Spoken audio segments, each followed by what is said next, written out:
Assalamualaikum warahmatullahi wabarakatuh. Waalaikumsalam warahmatullahi wabarakatuh. Alhamdulillahirrabbilalamin. Wabihi nasta'in wala umuri dunya waddin. Wassalatu wassalamu ala asrafil anbiya'i wal mursalin wa ala alihi wa sahbihi ajma'in amma ba'du. Halo semuanya, selamat sore. Perkenalkan, nama saya Nabila Sofwa dari kelas 8 Dewi Sartika. Kembali lagi di podcast Latansa Cendekia. Ya, kali ini narasumber kita adalah salah satu guru SMP IT Latansa Cendekia, yaitu adalah Bu Siti Hazwati, biasa dipanggil Bu Hazwa. Kita langsung sapa yuk. Assalamualaikum Bu Hazwa. Waalaikumsalam warahmatullahi wabarakatuh. Ya, apa kabarnya Bu Hazwa? Alhamdulillah baik. Alhamdulillah baik. Keluarga? Alhamdulillah sehat semuanya. Alhamdulillah sehat semua. Ya, semoga Bu Hazwa dan keluarganya juga diberi kesehatan ya Bu Hazwa. Amin, amin, Amin, amin. amin. Ya, baik Bu Hazwa. Podcast kali ini aku mau ngobrol santai sama Bu Hazwa sekaligus nanya-nanya, boleh nggak Bu? Boleh. Boleh. Kita langsung tanya-tanya yuk. Oh iya Bu Hazwa. Aktivitas hari-hari Bu Hazwa itu apa ya Bu? Alhamdulillah aktivitas saya setiap hari yaitu mengajar sebagai guru PAI dan juga Al-Quran. Masya Allah, sekaligus dua ya Bu Hazwa. Betul sekali. Wah, harus kuat ini. Harus kuat dong. Ya, semoga Bu Hazwa selalu diberi kesehatan ya. Amin. Amin, amin, amin. Ya, baik. Kita langsung saja ke pertanyaannya Bu Hazwa. Siap? Ya. Bu Hazwa, di sekolah kita selain bisa memperbanyak tilawah, menyetorkan hafalan sebanyak-banyaknya, dan membetulkan bacaan Quran atau tahsin, ada satu program yaitu sertifikasi Al-Quran. Sertifikasi Al-Quran itu apa ya Bu Hazwa? Ya, betul. Di sekolah kita ada salah satu program yaitu sertifikasi Al-Quran ya. Sertifikasi Al-Quran itu adalah salah satu siswa atau siswi yang sudah menyelesaikan hafalannya ya, baik juz 30, 29 ataupun 28 dan seterusnya ya, kemudian disetorkan atau dihafalkan kepada salah satu guru yang sudah ditunjuk oleh sekolah untuk mengetes atau mendengarkan hafalan siswa tersebut. Wah, Masya Allah. Dan nanti di akhir itu ada namanya wisuda Al-Quran bagi siswa-siswi yang sudah lulus dalam sertifikasi Al-Quran. Masya Allah. Berarti setelah sertifikasi itu langsung wisuda kah? Oh tidak, nanti prosesnya dia biasanya wisudanya di akhir kelas 9 ya, kelas 9. Berarti untuk teman-teman yang memang lagi hafalan, tolong terlalu semangat ya, biar bisa mengajar. Harus semangat ya. Harus. Apalagi untuk teman-teman yang pengen banget wisuda, itu bisa. Kalau misalnya kalian semua ada niat untuk menghafalkan Al-Quran. Betul. Baik Bu Hazwa, aku lanjut ke pertanyaan boleh? Boleh. Oh iya Bu Hazwa, sejak kapan Bu Hazwa mulai menghafal Al-Quran? Bu Haswa mulai menghafal Quran sejak duduk di bangku SMA ya. Kebetulan Bu Haswa SMA-nya sambil pesantren, dan pesantren tersebut ada program menghafal Al-Quran ya. Kebetulan waktu di MTS Bu Haswa masih memperbaiki bacaannya dulu ya. Kemudian Bu Haswa di SMA dan kemudian SMA-nya pesantren, dan itu pun tidak langsung Bu Haswa program menghafal, masih memperbaiki bacaan Bu Haswa sampai di kelas 3 SMA. Kemudian setelah Bu Haswa lulus, Bu Haswa pun melanjutkan hafalan Bu Haswa di rumah tahfiz, sehingga hafalan yang sudah Bu Haswa miliki itu tidak hilang. Wah, Masya Allah. Berarti dari kelas 3 SMA sampai sekarang masih istiqomah ya Bu Hazwa? Insya Allah istiqomah. Masya Allah. Ya, semoga Bu Hazwa terus ya Bu Hazwa. Amin, amin juga. Dan aku juga termotivasi dari Bu Hazwa untuk terus menghafal. Iya, Amin. tentunya istiqomah ya. Iya Bu Hazwa. Ya, baik. Aku lanjut pertanyaan ya Bu Hazwa. Ya, siap. Bu Hazwa itu kan menghafal Al-Quran. Berarti Bu Hazwa punya motivasi. Kira-kira motivasi Bu Hazwa itu apa Bu? Ya, motivasi saya sendiri ya tentunya semua masing-masing memiliki motivasi ya. Yang pertama, banyak sekali ketika kita membaca Al-Quran itu keberkahan di dalamnya ya. Kebaikan, kenikmatan dunia dan akhirat. Dan kemudian orang yang menghafal Al-Quran tentunya akan Allah angkat derajatnya. di dunia dan juga di akhirat. Dan sebagaimana sabda Rasulullah, "Iqra'ul Qur'an fa innahu ya'ti yaumul qiyamah syafi'an li ashabihi." Bacalah Al-Quran, sesungguhnya ia akan memberikan syafaat nanti di yaumul akhir, di hari kiamat ya. Dan yang terakhir tentunya motivasi saya, ya Al-Quran itu bisa menenangkan jiwa. Ya, bagi kalian yang galau nih, dekatkan dirinya dengan Al-Quran, insya Allah hilang galau. Ya, Masya Allah. Ya, semoga teman-teman yang lagi galau bisa baca-baca Al-Quran ya, untuk menenangkan hati kita. Yang galau, yang sedih kan bisa hilang tuh galaunya ya kan. Ya. Baik Bu Hazwa, aku lanjutin ya. Bu Hazwa, kenapa Bu Hazwa memilih untuk menghafal Al-Quran dibanding menghafalkan yang lain? Ya, kenapa? Ya tadi menghafal Al-Quran itu menurut saya sebenarnya gampang, mudah ya. Yang sulit itu yang mungkin menjaganya ya. Iya. Tapi tentunya didasari dengan niat. Niat, segala sesuatu itu didasari dengan niat. Insya Allah akan mudah. Apalagi menghafal Al-Quran. Terus yang kedua, ya tadi buat sampaikan, bisa menenangkan jiwa kita ya, menenteramkan pikiran kita, sehingga semua itu akan mudah gitu. Nah, dan termasuk saya, kenapa saya bilang hafal Al-Quran itu mudah, yaitu niat ya. Terus sudah jelas dalam Al-Quran ya, walaqad yassarna al-Qur'ana lidzikri fahal min mudzakir. Sesungguhnya telah kami mudahkan ya Al-Quran untuk pelajaran. Maka adakah orang yang mengetahui pelajaran tersebut? Maksudnya apa? Maksudnya sih Allah menegaskan bahwa semuanya Al-Quran itu mudah untuk dibaca, dihafal, kemudian dipelajari. Sehingga tidak ada atau mustahil, semuanya itu tidak ada yang sulit gitu. Yang pentingnya insya Allah akan mudah, termasuk salah satunya adalah menghafal Al-Quran. Masya Allah sekali ya teman-teman. Tadi Bu Hazwa bilang kalau menghafal Al-Quran itu sangat-sangat mudah. Semoga teman-teman juga diberi kemudahan untuk menghafal Al-Quran ya. Amin. Amin. Baik Bu Hazwa, aku lanjutkan ya. Ya, siap. Mana yang lebih utama, membetulkan bacaan atau menghafal Al-Quran, tapi bacaan Qurannya belum benar? Ya. Keduanya saling beriringan sebenarnya. Ya, tadi kalau bahasa sendiri, yang pertama itu perbaiki bacaan kita sendiri. Kalau merasa kita baca sudah baik, sudah benar, boleh diiringi sambil menghafal ya. Sehingga ketika kita misalkan untuk menghadapi sertifikasi itu meminimalisir kesalahan kita gitu, kekurangan kita.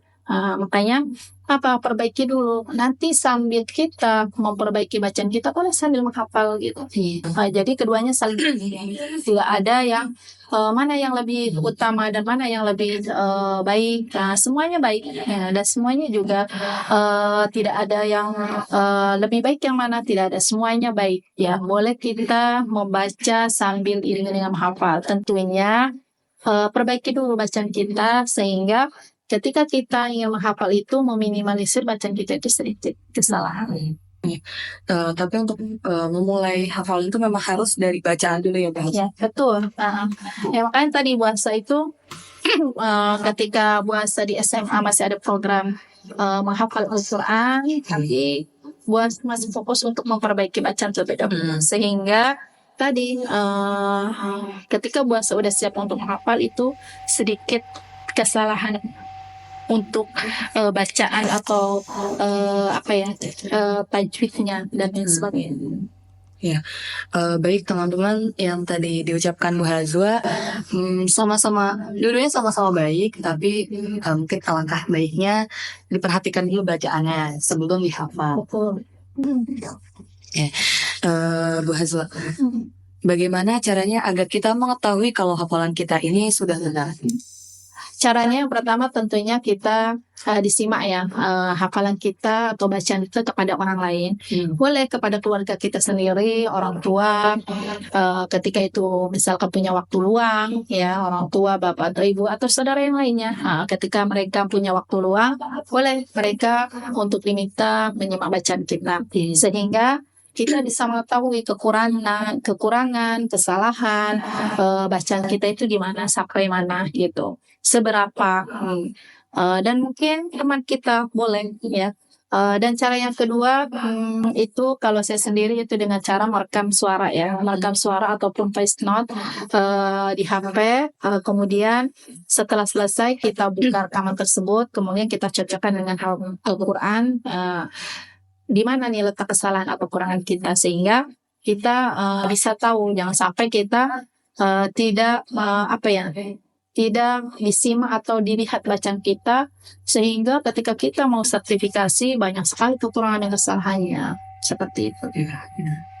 Ya teman-teman, tadi adalah cara-caranya ya, bisa disimak oleh teman, saudara, atau orang tua, atau sekaligus ikut dengan metodenya Bu Hazwa tadi, merekam suara, habis itu sambil disimak bacaan dari Qurannya.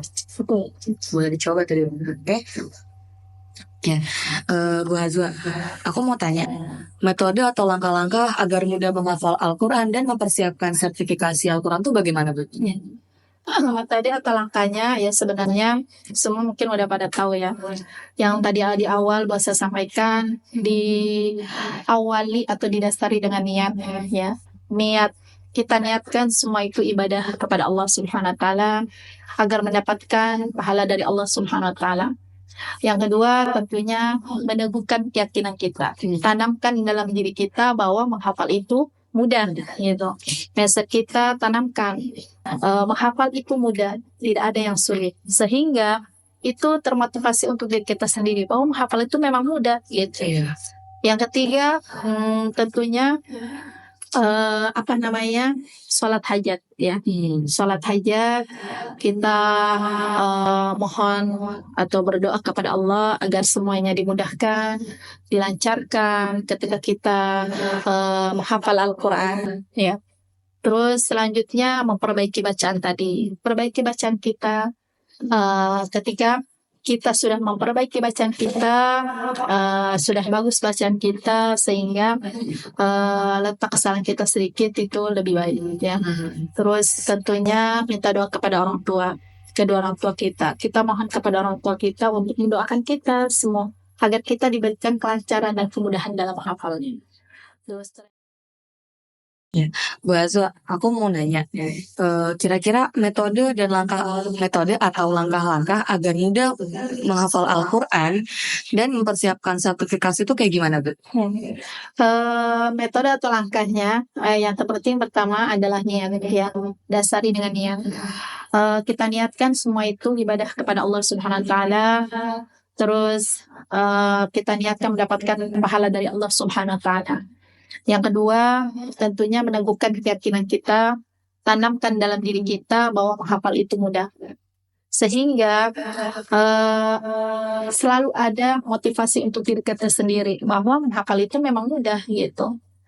Terus yang ketiga, tentunya kita melaksanakan salat hajat. Mintalah kepada Allah Subhanahu wa taala untuk dimudahkan dalam menghafal Al-Qur'annya. Selanjutnya kita perbaiki bacaan ya. Sebelum kita mulai menghafal, perbaiki dulu bacaan kita agar meminimalisir kesalahan kita dalam menghafal Al-Quran ya. Terus kita mohon doa kepada kedua orang tua kita agar hafalan kita diberikan kemudahan, dilancarkan saat kita mau sertifikasi Al-Quran ya. Terus langkah selanjutnya atau selanjutnya yaitu mengakrabkan diri dengan Al-Qurannya. Tentunya kita bukan hanya saja berinteraksi dengan manusia, dengan orang lain, tapi tentunya kita sering berinteraksi dengan Al-Quran. Itu mengakrabkan diri dengan murojaah, tilawah, dan juga membacanya ya. Selanjutnya yaitu tentunya kita punya target ya, kapan kita harus menyelesaikan juz 30, 29 ataupun 28 sehingga kita bisa terarah ya, atau misalkan tujuan kita bisa tercapai karena kita memiliki target tersebut. Nah, jangan sampai kita tidak memiliki target sehingga kita tidak bisa menyelesaikan semuanya gitu. Kalau kita memiliki target itu insya Allah akan tercapai ya. Yang terakhir tentunya doa. Kita panjatkan doa kepada Allah Subhanahu wa taala agar semua usaha, niat, dan keistiqomahan kita untuk menghafal Al-Quran dimudahkan oleh Allah Subhanahu wa taala. Ya mungkin itu saja. Ya, makasih ya Bu Azwa sudah memberikan metode atau langkah-langkah. Ya, semoga apa yang sudah dikatakan oleh Bu Azwa bisa diterapkan oleh teman-teman di rumah ya. Dan bisa juga menjadi untuk memudahkan kalian menghafal Al-Quran. Sekaligus aku jadi dapat termotivasi oleh Bu Azwa. Ya, baik Bu Azwa. Sebelum aku closing, aku mau nanya satu lagi, boleh nggak Bu? Ya, boleh, siap. Bu Azwa, saran untuk menghafal Al-Quran agar lebih mudah bagaimana ya Bu? Ya, saran bahasa bagi yang ingin mempersiapkan diri untuk sertifikasi Al-Quran, maka tentunya pertama kuatkan niat kita ya. Yang kedua, teguhkan keyakinan kita. Ketiga, semangat. Keempat, harus fokus ya. Fokus dalam arti kita tidak boleh berpaling. Tentunya kita fokus di dalam menghafal Al-Quran, tidak boleh melakukan aktivitas selain kita fokus kepada Al-Quran sampai dengan kita menyelesaikan sertifikasi tersebut, sehingga ketika kita berharap satu yang diberikan kelancaran itu tercapai ya. Ya mungkin itu saja saran dari Bu Haswa. Ya, terima kasih Bu Haswa atas sarannya. Semoga sarannya dapat bermanfaat untuk kita semua ya teman-teman. Amin ya rabbal alamin. Ya, baik Bu Haswa, karena sudah berada di akhir podcast kali ini, saya ingin berterima kasih kepada Bu Haswa mewakili teman-teman di rumah atas apa yang sudah Bu Haswa berikan kepada kami semua. Ya, sama-sama. Ya, baik Bu. Ya, baik teman-teman, karena sudah berada di akhir podcast, aku sebagai moderator dan Haswa sebagai narasumber, kurang lebihnya mohon maaf. Wassalamualaikum warahmatullahi wabarakatuh. Oh iya, jangan lupa buat like, comment, and subscribe ya. Dadah.